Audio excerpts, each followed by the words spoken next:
আবু মাহজুরা রাদিয়াল্লাহু তাআলা আনহু মক্কার মুয়াজ্জিন, আগে ছিল মুশরিক, পরে হয়েছে মুমিন। উনি কিভাবে মুমিন হইলেন এই ঘটনাটা একটু আপনাদের শোনাতে চাই। তো আপনাদের তো সময় নাই হাতে, হ্যাঁ সময় আছে। অষ্টম হিজরিতে হুনাইনের যুদ্ধে রাসূল সাল্লাল্লাহু আলাইহি ওয়াসাল্লাম ফিরে আসতেছেন মদিনায়। পথিমধ্যে বেলাল রাদিয়াল্লাহু তাআলা আনহু আজান দিচ্ছেন। কি দিচ্ছেন? তো পাশে ছিল মুশরিকদের একটা পল্লী, কিছু মুশরিক তরুণ, কিছু অমুসলিম কিশোর, তারা আজানকে ব্যঙ্গ করতেছে। আমাদের বাংলায় মুখ ভেঙ্গানো বলে আর কি। বেলাল রাদিয়াল্লাহু তাআলা আনহু আজান দিচ্ছেন, ওই বাচ্চাগুলো মুশরিক, তো ওরা আজানকে ব্যঙ্গ করতেছে, বিকৃতি করে ওরাও আজান দিচ্ছে। উদ্দেশ্য হচ্ছে আজানকে নিয়ে ঠাট্টা করা। উদ্দেশ্য কি? ঠাট্টা করা। ব্যাপারটা মনে কষ্ট পাওয়ার মতো ব্যাপার না? কিন্তু বিশ্বনবী ওইখানে দেখেন কি খুঁজলেন। বিশ্বনবী খেয়াল করলেন অমুসলিম কিশোরদের মধ্য থেকে একটা কিশোরের গলাটা বড় দরাজ গলা, কণ্ঠটা বড় সুন্দর।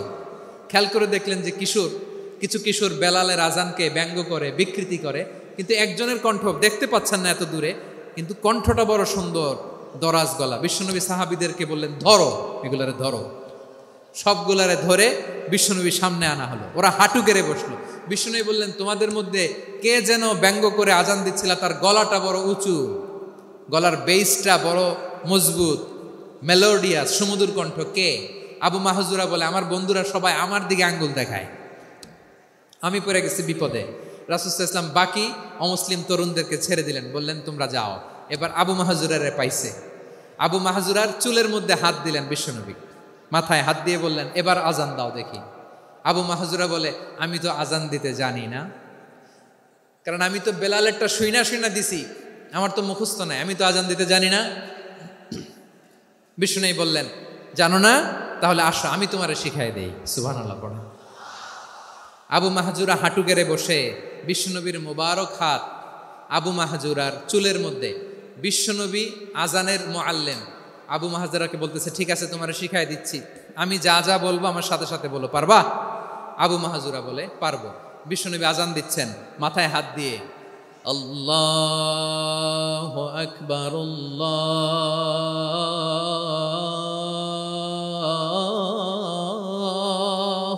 আকবার।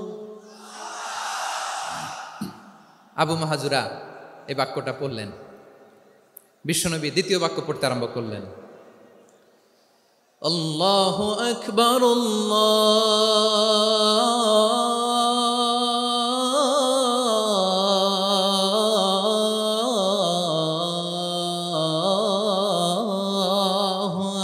আকবার।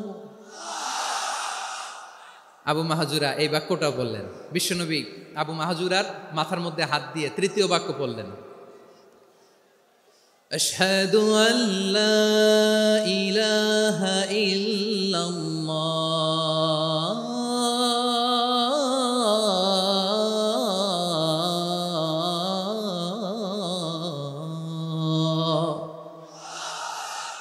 আবু মাহজুরা তৃতীয় বাক্য পড়লেন। বিশ্বনবী একটা বাক্য পরে আবু মাহজুরা পরে, বিশ্বনবী পরে আবু মাহজুরা পরে। আবু মাহজুরা কিন্তু অমুসলিম, মুশরিক।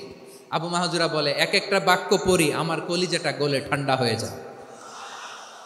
এতদিন মোহাম্মদকে গালি দিতাম, এখন মোহাম্মদ আমার মাথায় যখন হাত রাখছে আমার সারা শরীর ঠান্ডা হয়ে গেছে। বিশ্বনবী আজান শেখাচ্ছেন, একটা একটা বাক্য পড়ে আবু মাহজুরাও পড়ে, বিশ্বনবী পড়ে, আবু মাহজুরাও পড়ে। পুরো বাক্যগুলো যখন শেষ, আজান শেষ, আবু মাহজুরাও যখন পুরো আজান পড়লেন, আবু মাহজুরা বললেন, এতদিন মোহাম্মদের চেহারা দেখলে আমার ঘৃণা লাগতো, আজ থেকে মোহাম্মদের চেহারার চেয়ে প্রিয় চেহারা আমার কাছে নাই। আবু মাহজুরা বললেন, ও মুহাম্মদ, আজানের বাক্য তো আপনি আমারে শেখালেন, এখানেই শেষ করবেন না, আপনি আমারে পড়ায় দেন, লা ইলাহা ইল্লাল্লাহু মুহাম্মাদুর রাসূলুল্লাহ সাল্লাল্লাহু আলাইহি ওয়াসাল্লাম। বিশ্বনবীর সাথে দাঁড়িয়ে উনি শাহাদা পড়ে মুসলমান হয়ে গেলেন। এবার আবু মাহজুরা বলে, ইয়া রাসূলুল্লাহ, ইয়া হাবিবাল্লাহ, আমি মুমিন হয়েছি, মুসলমান হয়েছি, আপনার কাছ থেকে আজান শিখার সৌভাগ্য আমি লাভ করেছি গো নবী। আমার কণ্ঠের বড় তারিফ করেছেন আপনি, আমার আজানকে আপনি পছন্দ করেছেন। একটা জিনিস আপনার কাছে চাই, আপনি আমাকে মক্কার মসজিদুল হারামের মুয়াজ্জিন হিসেবে অ্যাপয়েন্ট করে দে। বিষ্ণু ঈসা ইসলাম বললেন, যাও আবু মাহজুরা, আমি তোমাকে পৃথিবীর শ্রেষ্ঠতম মসজিদ মক্কার মসজিদুল হারামের মুয়াজ্জিন হিসেবে অ্যাপয়েন্ট করে দিলাম। দেখছেন কিভাবে ট্যালেন্ট হান্টিং করতে হয়, কিভাবে হিউম্যান রিসোর্স মানব সম্পদকে ব্যবহার করতে হয়। আসছিল আজানকে ভেঙ্গাইতে, আসছিল কেন? আজানকে ব্যঙ্গ করার জন্য, বিকৃত করার জন্য। আজানকে বিকৃত করতে যে ইসলামের সবচেয়ে শ্রেষ্ঠ মসজিদের মুয়াজ্জিন হয়ে গেল। পড়েন সুবহানাল্লাহ। হযরত আবু মাহজুরা রাদিয়াল্লাহু তাআলা আনহু ওনার এই সুললিত কণ্ঠ ব্যবহার করে মসজিদুল হারামে এত সুন্দর করে আল্লাহু আকবার বলে আজান দিতেন, মানুষগুলোর, মুসল্লিগুলোর, মক্কাবাসীর হৃদয়কে তিনি বিগলিত করে দিতেন। মানুষের হৃদয়কে ঠান্ডা হয়ে যেত। শুধু এখানেই শেষ না আমার যশোরের ভাইয়েরা, বিশ্বনবী যখন সাইয়েদনা আবু মাহজুরা রাদিয়াল্লাহু তাআলা আনহুকে আজান শিখাচ্ছিলেন, বলেন তো বিশ্বনবীর হাতটা কোথায় ছিল? আবু মাহজুরার মাথার সামনে, এই চুলের উপরে ছিল। আবু মাহজুরা ওই স্মৃতিটাকে ধারণ করবার জন্য, ওই স্মৃতিকে বহন করার জন্য বিশ্বনবীর মোবারক হাত আবু মাহজুরার কপালের চুলের যেই জায়গায় লেগেছে, মৃত্যুর আগের দিন পর্যন্ত আবু মাহজুরা মাথার ওই চুলে কোনোদিন ছুরি আর কামার লাগায় নাই, সেখানে কেচি লাগায় নাই, চুলের মধ্যে খুর লাগায় নাই। আবু মাহজুরা ডান দিকের চুল কাটতো, বাম দিকের চুল কাটতো, পেছনের চুল কাটতো, সামনের চুল কাটতো না। আবু মাহজুরা রাদিয়াল্লাহু তাআলা আনহুর সামনের চুলগুলো বড় হতে হতে যখন এত বড় হয়ে যায়, তিনি চুলগুলো পেঁচিয়ে মাথার মধ্যে রাখতেন, তারপরে তিনি পাগড়ি পরতেন। সবাই জিজ্ঞেস করতো, আবু মাহজুরা এটা আবার কেমন স্টাইল? দেখতে তোমারে কি বিদঘুটে লাগে, কেমন অড লাগে, কেমন খারাপ দেখা যায়। মক্কায় এমন কোনো মানুষ তো দেখি নাই, ডানে চুল কাটে, বায়ে চুল কাটে, পেছনে চুল কাটে, সামনে কাটে না। ওরে আবু মাহজুরা কেমন দেখা যায় তোমারে, তুমি সামনের চুল কাটো না কেন? আবু মাহজুরা বলে, আমি হাঁটু গেড়ে পেয়ারা নবীর সামনে বসেছিলাম, আমার এই মাথার চুলের মধ্যে মুবারক হাত লাগিয়ে বিশ্বনবী নিজে আমাকে আজানের প্রতিটা বাক্য শিক্ষা দিয়েছেন। বিশ্বনবীর মোবারক হাত, পবিত্র হাত আমার মাথার চুলের যেই জায়গায় লেগেছে, আমি চাই ওই চুলগুলা নিয়ে আমি আমার কবরের ভিতরে যাব। সাইয়েদনা আবু মাহজুরা রাদিয়াল্লাহু তাআলা আনহু ইন্তেকালের আগের পর্যন্ত মাথার সামনের চুলগুলা কাটে নাই। মাথার সামনের চুল তিনি কাটেন নাই। সুবহানাল্লাহ বিহামদি। কেমন ভালোবাসতেন বিশ্বনবী সাহাবীদেরকে, সাহাবারা কেমন ভালোবাসতেন বিশ্বনবীকে। সামনের চুলগুলো বড় হতে হতে এত বড় ছিল, পেঁচিয়ে রেখে পাগড়ি পরতেন, কাটতেন না। নবীর হাত লেগেছিল। সুবহানাল্লাহ পড়েন। তাহলে what is the lesson, moral of the story কি? মোরাল অফ দ্য স্টোরি হচ্ছে, আসছিল আজানকে ব্যঙ্গ করার জন্য, বিকৃত করার জন্য, হয়ে গেল মসজিদুল হারামের মুয়াজ্জিন। দেখেন বিশ্বনবী একটা খারাপ সিচুয়েশনের মধ্যে থেকে কি ভালো জিনিস বের করে আনলেন। আমি যে শুরুতে বলেছি কিভাবে তিনি হিউম্যান রিসোর্সকে ডেভেলপ করেছেন, ম্যানেজ করেছেন। তিনি যে চৌকস ট্যালেন্ট হান্টার ছিল, দেখেন সবার মধ্যে থেকে এর বাছাই করে মুয়াজ্জিন বানাই দিয়েছেন। সুবহানাল্লাহ পড়েন। তার মানে এই না সবাইরে ধরে ধরে উনি মুয়াজ্জিন বানাইছেন। যার যেই ট্যালেন্ট আছে তাকে ওই কাজে অ্যাসাইন করেছেন। যার যেই প্রতিভা আছে তার প্রতিভাকে ইসলামের কাজে লাগিয়েছেন। সুবহানাল্লাহ পড়েন। যায়েদ বিন সাবিত রাদিয়াল্লাহু তাআলা আনহু নাম শুনেছেন? যশোর কথা বেরোয় না। যদি জিজ্ঞাসা সালমান খানের নাম শুনছেন, সবাই হাত তুলবে, জি হুজুর শুনছি, মানে সব দেখা শেষ। সালমান খান, আমির খান, অমুক খান, সব খান মুখস্থ, কিন্তু যায়েদ বিন সাবিতের নাম মুখস্থ নাই মুসলমানদের। যেই সাহাবী মাথার সামনের চুল কাটে নাই, মসজিদুল হারামের মুয়াজ্জিন বানাইছেন বিশ্বনবী, ওই সাহাবীর নাম কি? খায়া ফেলাইছে, স্লোগানের সাথে খায়া ফেলাইছে। আবু মাহজুরা। কি নাম? আবু মাহজুরা আল জুমাহি রাদিয়াল্লাহু তাআলা আনহু। এই নামটা আজকে নিয়ে যাইতে হবে যশোর। আবু মাহজুরা রাদিয়াল্লাহু তাআলা আনহু। 2 নম্বরে বলছিলাম যায়েদ বিন সাবিত রাদিয়াল্লাহু তাআলা আনহু।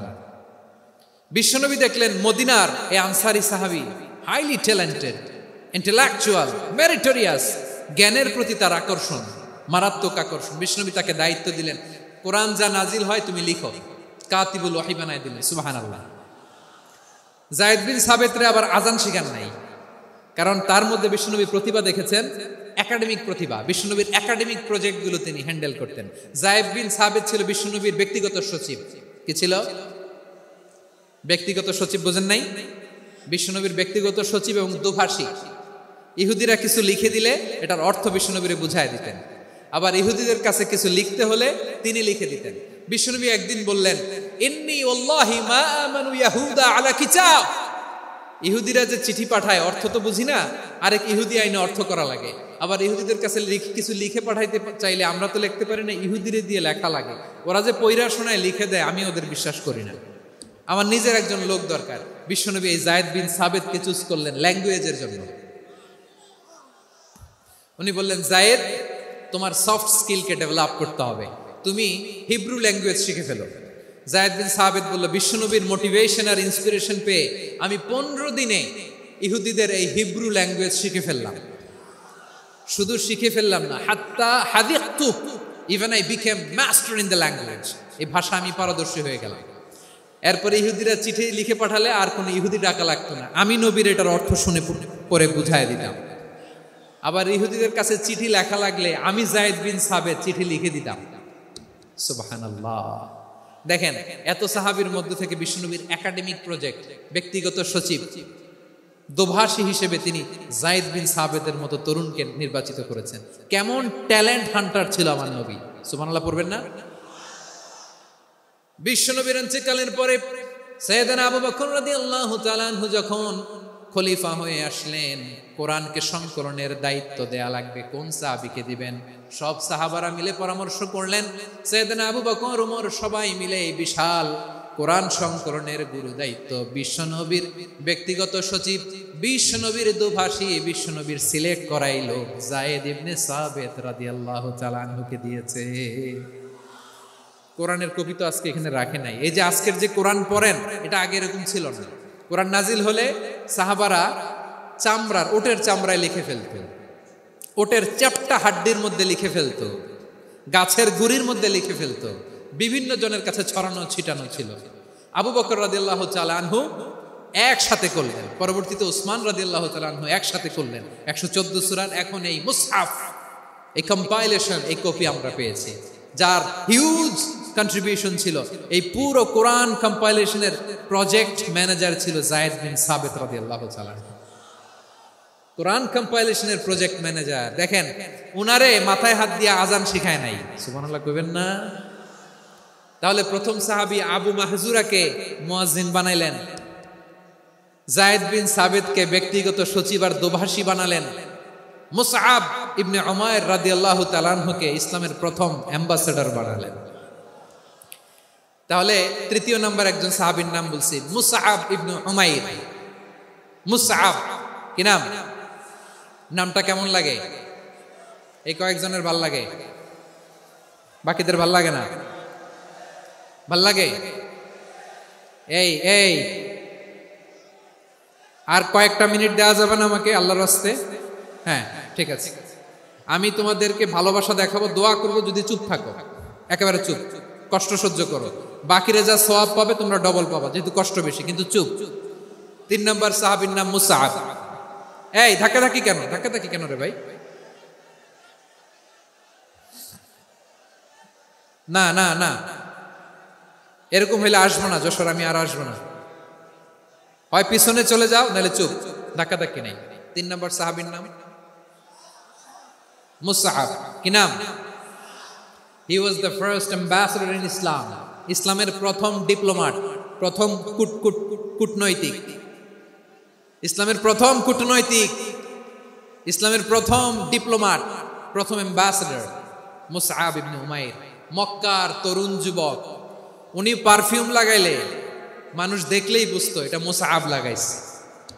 এমন ড্যাশিং ফেসের ছিল, এমন স্মার্ট ড্যাশিং ফেস, এমন পার্সোনালিটির মানুষ ছিল মুসআব রাদিয়াল্লাহু তাআলা।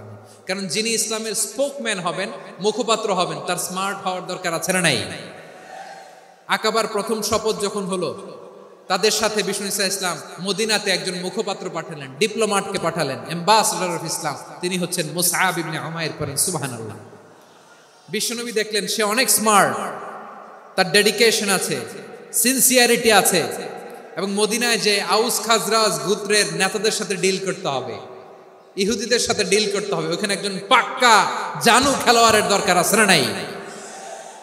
মুসআব ইবনে উমাইর রাদিয়াল্লাহু তাআলা আনহু, ওনাকে বিষ্ণু ইসা ইসলাম চুজ করলেন। এবং বিষ্ণু ইসা ইসলামের এই চুজিংটা, এই সিলেকশনটা এত সুন্দর ছিল, তিনি মদিনাতে যে বিশ্বনবী আসার আগেই মদিনার জমিনকে তিনি উর্বর করে ফেলছেন। প্রতিটা ঘরে ঘরে কালিমার দাওয়াত তিনি পৌঁছায় দিচ্ছেন। জুমার বিধান নাজিল হয়েছে, কিন্তু মক্কায় পরিবেশ নাই জুমা পালনের। বিষ্ণু ইসা ইসলাম একজনকে দিয়ে খবর পাঠালেন, যাও মদিনায় মুসাবকে যে বলো, মুসাব তো আমার শিক্ষক, আমার স্পোকম্যান, মদিনাতে যেন তারা জুমা কায়েম করে। বিশ্বনবীর আগেই মুসাব মদিনার মুসলিমদেরকে নিয়ে মদিনায় প্রথম জুমা কায়েম করে ফেলছে। কোন সুবহানাল্লাহ। ডিপ্লোম্যাটদের কেমন হইতে হয়,